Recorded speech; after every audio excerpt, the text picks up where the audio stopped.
Yan, hello, hello. Medyo lakad-lakad tayo papuntang bus station.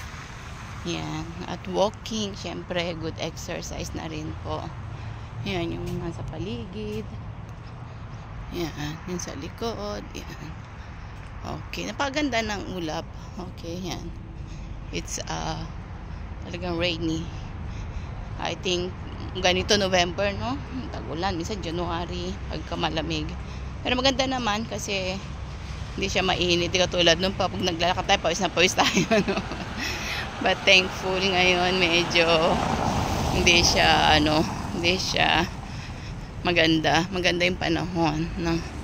Hopefully, wag mulan para hindi naman tayo mabasa at wala tayong payong.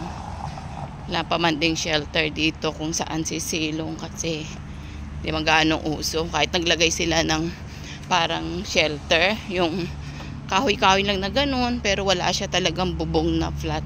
Parang ganyan, oh, diba? Nasa likod. Pero wala siyang bubong talaga. So, tumatagos siya pag umulan. Kasi bira ang ulan talaga dito. Mabibilang lang sa kamay. Bibilang sa isang taon. Minsan wala pa. Minsan yung talagang maulan na ilang araw, gaya ngayon, ayun na yung bus. Ako, nandiyan na yung bus na dumating na. Yun yung bus, oh, F32.